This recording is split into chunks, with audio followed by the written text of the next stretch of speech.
그 다음에 두 번째, 온도를 높이면 찌그러진 탁구공이 부풀어 오른다. 탁구공을 실수로 밟았어요. 자, 이렇게 밟았는데 여기 탁구공이 터지지만 않았으면은 온도를 높이게 되면은 이 안에 있던 기체 분자들이 운동 에너지가 증가되면서 어떻게 돼요? 자기 이 벽면을 밀어내죠.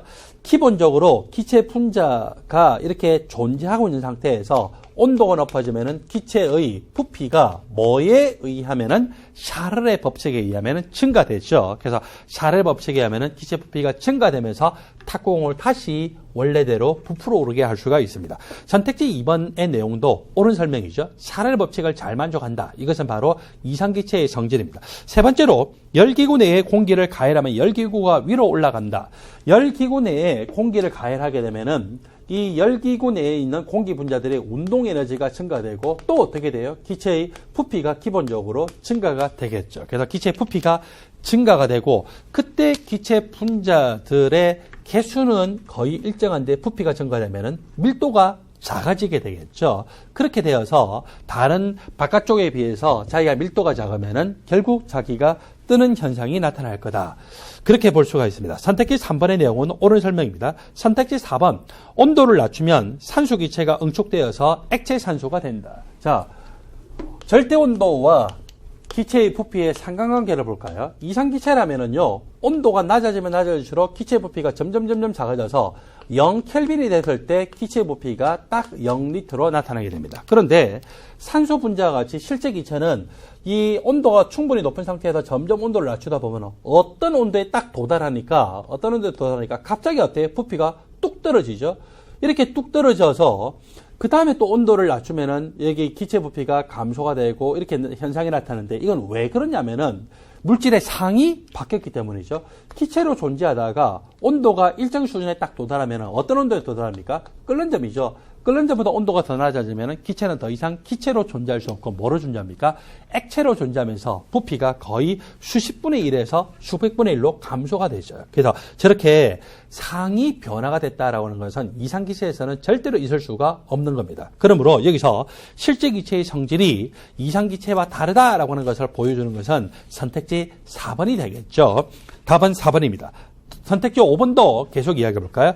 일정한 온도에서 기체에 가하는 압력을 높이면 부피가 감소한다. 무슨 법칙입니까? 보일의 법칙이죠. 보일의 법칙에 의하면 기체의 부피는 압력, 외부 압력에 반비례하더라. 또는 압력의 역수에 비례하더라. 선택지 5번도 실제 기체가 이상기체처럼 거동하는 것을 표현하고 있습니다. 보통 1기압 25도의 상태에서 대부분의 실제 기체들은요, 거의 이상기체처럼 거동을 할 수가 있어요. 근데 온도가 너무 낮아지거나 압력이 너무 높아지게 되면은 그때는 실제 기체가 이상기체처럼 거동을 하기가 어려워지죠. 온도가 너무 낮아진다라고 하는 것은요, 기체 그 자체, 실제 기체가 어떻게 됩니까? 액체나 고체로 상이 변화되기 때문에 이상기체처럼 거동할 수가 없는 것으로 보시면 됩니다. 여러분들 교재 127초 이미 보일의 법칙과 샤렐의 법칙과 아보가드로의 법칙을 조합을 해서 우리가 이상기체의 상태 방정식을 구할 수가 있었습니다. 그렇다면은 실제 기체와 이상기체가 어떤 차이가 있는가를 이제 따져보는데 실제 기체와 이상기체의 차이를 따져보기 전에 우리가 한 가지만 생각을 해봅시다. 제가 강의를 하고 있는 이 강의실 안에 있는 실제 공기 분자들은 이상기체에 가까울까요? 이상기체로부터 거리가 멀까요? 이상기체에 가깝습니다. 제가 강의하는 이 강의실 내에 있는 공기 분자들은요, 충분히 높은 온도 상태예요. 그리고 충분히 낮은 압력 상태이기 때문에 거의 이상기체처럼 거동할 수 있어요. 그런데 우리가 지금 살아가고 있는 이 압력이 1기압인데 1기압보다 더 높아져서 20기압, 30기압, 40기압으로 수십 기압 정도로 압력이 높아지게 되면은 실제 기체 분자들은 외부 압력에 반비례해서 부피가 작아지죠. 그래서 압력이 커진다라고 하면은 기체의 부피가 작아져요. 기체의 부피가 작아지면은 기체 분자들 간의 평균 거리가 가까워지죠. 평균 거리, 분자들 간의 평균 거리가 가까워지고 거리가 가까워지면 가까워질수록 분자 간에 뭐가 작용할 수 있습니까? 인력이 작용할 수 있는 빈도가 더 높아지게 되죠. 인력이 작용하게 되면은 예상했던 것보다는 기체의 부피가 더 작아질 수가 있어요. 기체의 부피라는 것은 기체 분자가 용기 벽면을 밀어내서 차지하는 가상의 공간인데 제가 이렇게 딱 밀어내려고 하는데 제 옆으로 지나가는 다른 기체 분자가 인력이 작용해서 저를 뒤로 끌어당긴다면 제가 이렇게 밀어낼 때 그 충돌량이 순간적으로 예상보다 작을 수가 있겠죠. 그래서 이렇게 인력이 작용하게 되면은 이 실제 기체에서 나타나는 부피라고 하는 것은요, 이상 기체라고 가정했을 때의 부피보다 더 작아질 이 가능성이 높아지겠죠. 자, 이런 부분에 대해서 메테인 분자를 가지고서 예를 들고 있습니다. 이상기체 상태 방정식이라고 하는 것은 PV equal nRT입니다. PV equal nRT이고 PV equal nRT를 여러분들 이 왼쪽에다가 여러분들 교재를 보니까 오른쪽에 공간이 있다 그죠? 그래서 오른쪽에다가 PV equal nRT를 적어 놓으세요. 그리고서 양변을 nRT로 나눠요. nRT로 나누면은 좌변은 nRT분의 PV, 우변은 nRT로 나누면 얼마가 됩니까? 1로 나타나겠죠.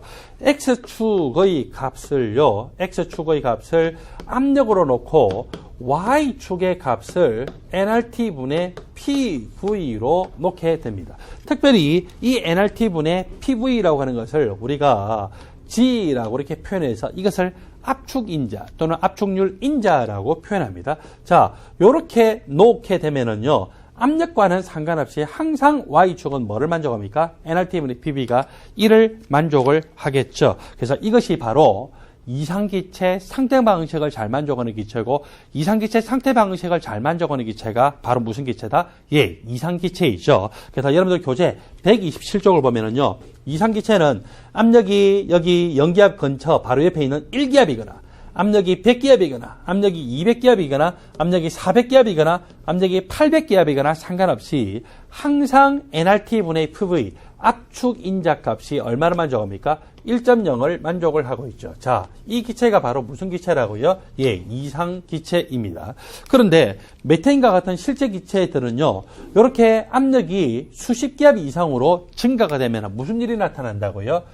보일의 법칙에 하면 부피가 감소하고, 그때 평균적인 거리가 기체 분자들 간의 거리가 가까워지면서 인력이 작용하고, 따라서 인력이 작용하게 되면 예상보다는 자신의 부피가 이상 기체라고 가정했을 때 부피보다 실제 기체의 부피는 어때요? 더 작아지게 되죠. 그래서 이런 식으로 이상 기체라고 하는 부피가 nRT분의 PV 값이 1.0을 만족해야 되는데 실제 기체는 압력이 커지니까 점점 이 값이 작아지더라 이거죠. 자, 실제 기체에 대해서 이상 기체를 가정했을 때 더 작아진 것은 모두 뭐 때문이라고요? 기체 분자 간에 인력이 작용했기 때문이다라고 볼 수 있습니다. 그리고서 압력이 이제 점점 더 커졌어요. 압력이 더 커지게 되면은 부피는 더 감소하게 되죠. 부피는 더 감소하게 되고, 원래 이상 기체라고 생각하면은 PV의 곱이 일정해야 돼요. PV 곱이 일정해야 되는데 부피가 점점 작아지다 보면은 실제 기체는 뭘 갖고 있습니까? 그 자체의 부피를 가지고 있어요. 그 자체의 부피를 갖고 있기 때문에 어느 정도 이상으로 압력을 증가시켜서 기체의 부피가 작아지면은 이제 기체 분자들끼리 부딪히죠. 기체 분자들끼리 부딪혀가지고 더 이상 기체의 부피 자체가 감소하기가 어렵게 돼요. 그래서 부피가 작아지다가 일정 수준 이하로 기체 분자가 가까워져요. 기체 분자가 가까워지면 이제 분자 간에 뭐가 생기더라고요? 반발력이 생기죠. 분자 간에 반발력이 생기고, 반발력이 생기면은 더 이상 기체의 부피가 작아지지 않고 기체의 부피가 어때요? 거의 일정한 수준에서 큰 변동이 없다는 거죠. 그런데도 보세요. 기체 부피가 더 이상 거의 작아지지 않고 일정한데 압력은 계속 증가돼요. 그러면은 이 PV의 곱수는 어떻게 됩니까? 증가가 되겠죠. 그래서 압력이 200기압, 300기압 이상으로 더 커지게 되면은 부피는 거의 일정한데 압력만 커지기 때문에 PV의 곱, 여기서는 nRT분의 PV고, 기체의 몰수가 일정하고 온도가 일정하다면 nRT 전체가 상수거든요. 그러므로 우리는 PV 곱수로 볼 수 있는데 이 값이 점점 커지게 되겠죠. 기체의 압력이 보통 200기압, 300기압 이상으로 수백 기압 정도로 너무 클 때는요, 이 기체 분자가 작든지 크든지 상관없이 거의 대부분의 기체들은 그것에 압력이 증가되면서 nRT분의 PB가 이상기체라고 가정했던 것보다 더 크다라고 볼 수가 있겠죠. 아직도 이 메탱인을 기준으로 했을 때 기체의 압력이 이만큼, 외부의 압력이 이만큼이었을 때 이 nRT분의 PB 값이 이상기체라고 가정을 할 때보다 더 작은데, 그런데 이 압력보다 더 큰 압력이 되면 이제 이상기체라고 가정했을 때보다 실제 기체의 이 nRT분의 PB의 압력 인자 값은 더 크게 나타나고 있습니다. 여러분들 교재 127조 그래프 아래쪽에 제가 상세하게 설명해 놨기 때문에 좀 전에 설명했던 내용과 함께 대조를 해서 공부를 하시기 바랍니다. 그리고 메테인 분자가 아니라 H2 분자가 될 때는 어떻게 되느냐? H2 분자 같은 경우에는요, 압력이 웬만큼 커져도 분자 자체의 사이즈가 너무 작기 때문에 분자 간에 인력이 작용할 수 있는 빈도가 작습니다. 따라서 H2 분자 같은 경우에는 압력이 웬만큼 커져도 nRT분의 PB 값이 거의 이 1을 만족하다가 이제 압력이 너무 커지게 되면은 뭐는 무시할 수 없어요? 분자 자체가 너무 작기 때문에 압력이 적당히 커질 때 인력은 무시할 수 있던데, 압력이 이제 수백 겹 이상으로 증가되면서 기체의 부피가 수백 분의 1로 되고, 따라서 기체 분자들끼리 부딪히는 반발력을 무시할 수가 없게 돼요. 그래서 H2 분자와 같이 굉장히 그 분자 사이즈가 작은 거라 하더라도 압력이 수백 겹 이상으로 되면은 nRT분의 PB 값이 이상기체라고 가정해야 될 때보다 더 커지는 것을 볼 수가 있습니다.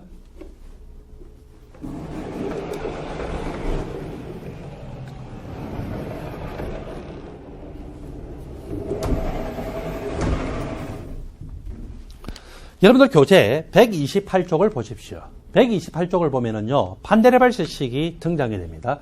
반데르발스식이라고 하는 것은 이상기체가 아니라 실제 기체에 대해서 적용하는 식입니다.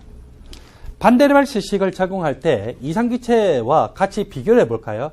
이상기체라고 가정했을 때의 압력, 이상기체라고 가정했을 때의 부피, 곱슨 nRT를 만족을 합니다. 그때 기체의 몰수가 일정하고, 기체 몰수 n 값이 일정하고 기체의 온도가 일정하다고 했을 때, 기체의 몰수와 기체의 온도가 일정하다고 했을 때 보일의 법칙에 의하면은요, 외부 압력이 증가되면 증가될수록 기체의 부피가 감소가 되죠. 자, 이제 이게 바로 보일의 법칙. 따라서 PV의 곱선은 항상 일정했다. 그래서 nRT 값이 일정했다라고 이렇게 나왔었어요. 자, 이것이 바로 이상기체에 대해서 적용한 건데, 그런데 실제 기체에 대해서 적용을 해보면은 실제 기체의 압력은 이상기체라고 가정했을 때보다 압력값이 더 작더라 이거죠. 더 작더라. 작기 때문에 이 PV 이퀄 nRT라고 하는 식에서 실제 기체에 그냥 압력만 집어넣게 되면 P 곱하기 V 하면은 이 nRT 값이 어때요? 여기 이상기체라고 가정할 때보다 더 크게 나오죠. nRT는 지금 상수값이에요. 그러면 어떻게 되느냐? 실제 기체의 압력이 이상기체의 경우보다 더 작게 나오기 때문에 뭔가를 더해줘야 되겠죠. 그래서 이 A 곱하기 V 제곱분의 n제곱이라는 것을 압력 보정항이라고 이야기합니다. 그리고 실제 기체의 부피에 대해서 측정을 해보면은 이상기체라고 가정했을 때보다 부피가 이번에는 더 크게 나타나더라. 더 크게 나타났기 때문에 여기 보정을 해주세요. 압력 보정을 해줘서 이상기체라고 가정했을 때보다 하고 똑같이 되세요. 이 압력 곱하기 이 부피를 하게 되면은 이상기체라고 가정했을 때보다 부피가 더 크기 때문에 압력에다가 이 부피를 곱하게 되면은 원래 이상기체의 nRT가 아니라 어때요? 그거보다 더 큰 값이 나오게 되겠죠. 지금 이 nRT라고 하는 것은 이상기체나 실제 기체는 어때요? 동일하게 나와야 되는 거거든요. 그래서 실제 기체의 부피는 이상기체의 부피보다 크기 때문에 뭔가를 빼줘야 돼요. 빼줘가지고 요 값이 이상기체의 부피와 같게 되더라. 그렇게 되면은 여기 압력은 더하는 걸로 보정해줬고, 그리고 부피는 빼주는 걸로 보정을 해줌으로써 PV의 곱시 이상기체나 실제 기체나 nRT가 일정한 값을 나타내더라. 동일한 값을 나타내야 되는 거죠. 그렇다면은 실제 기체의 압력은 왜 이상기체보다 더 작을까요? 자, 압력이라고 하는 것은 기체 분자가 용병면에 빵 하고 가서 충돌을 하면서 나타나는 건데, 기체 분자 간에 인력이 작용하면은 내가 가서 빵 충돌하는데 주위에서 다른 분자들의 인력이 탁 작용해서 끌어당기면 어떻게 돼요? 내가 원래 충돌해야 되는 힘보다 더 약하게 충돌할 수밖에 없겠죠. 그것 때문에 이상기체라고 가정했을 때보다 실제 기체의 압력은 더 작게 나옵니다. 그리고 기체의 부피라고 하는 것은 기체가 용기 벽면을 밀어내서 차지하는 가상의 공간이죠. 근데 실제 기체는 뭐도 가지고 있어요? 자기 몸뚱아리의 부피가 있어요. 이상기체라면은 온도가 0켈빈이 되면은 당연히 부피가 제로인데 실제 기체는 0켈빈이 되더라도 자기 몸뚱아리의 부피가 있기 때문에 절대로 기체의 부피가 제로가 될 수가 없겠죠. 그러니까 실제 기체는 이상기체보다 자기 몸뚱아리의 부피만큼 더 크게 있더라. 자, 이것이 바로 어떤 부피에 해당되냐면은 기체 분자가 1몰당 가지는 부피. 자, 기체의 몰수를 1몰이라고 생각할 때 이상기체라고 가정했을 때의 부피, 그리고 실제 기체 1몰당 가지는 부피를 보니까 실제 기체는 그 1몰당 자체 부피가 있죠. 그게 바로 B예요. 그리고서 N몰을 곱하게 되면 이게 바로 이 기체 N몰이 가지는 자체 부피거든요. 그것만큼 이 값은 이상기체라고 가정할 때 부피보다 그 기체 N몰이 가지는 그 몸뚱아리의 부피만큼이 더 크기 때문에 그만큼 빼줘야 되겠죠. 자, 그 다음에 실제 기체의 압력은 분자들 간의 인력 요소 때문에 이상기체보다 더 작다라고 했는데, 그러면 이제 뭔가 더 해줘야 되는데, 그때 인력이 많이 작동하면 많이 작동할수록 어때요? 기체의 압력은 이상기체라고 가정해야 될 때보다 더 작아지겠죠. 어떻게 되면 인력이 더 많이 작동할 수 있을까요? 첫 번째로 원래 기체 분자 그 자체가 인력이 크면 클수록 인력이 많이 작용하는 거예요. 그래서 그 요소가 바로 스몰 a죠. 기체 분자의 인력 그 자체가, 이 기체 분자들 간의 그 종류 자체가 인력이 큰 기체일수록 더 많이 인력이 작용하기 때문에 이상기체보다 더 작아졌기 때문에 더 많이 더해줘야 되겠죠. 그 다음에 기체의 단위 부피당 존재하는 몰수. 이게 바로 뭡니까? 농도죠. 농도가 높으면 높을수록 기체 분자들 간에 충돌할 수 있는 빈도가 높아지면서 인력이 더 많이 작용할 수 있고, 그러므로 이상기체라고 가정했을 때보다 부피가 압력이 더 작아졌으니까 더 많이 보정을 해줘야 되겠죠. 그래서 이게 바로 농도의 제곱이에요. V제곱분의 N제곱이라는 것은 V분의 N 전체의 제곱이라고 할 수가 있겠죠. 자, 그렇게 해서 따져봤더니 여기에 압력 보정항, 그리고 부피 보정항, 스몰 a라고 하는 것은 압력 보정상수, 스몰 b라고 하는 것은 부피 보정상수고, 스몰 a라고 하는 것은 기체 분자의 종류 그 자체가 인력이 크면 클수록 a 값이 크더라. 그리고 스몰 b라고 하는 것도 마찬가지죠. 기체 분자 그 자체의 부피, 몸뚱아리의 부피가 크면 클수록, 분자 사이즈가 크면 클수록 b 값이 크게 나타나겠죠. 여러분들 교재 128쪽 아래쪽에 표의 내용을 보면은요.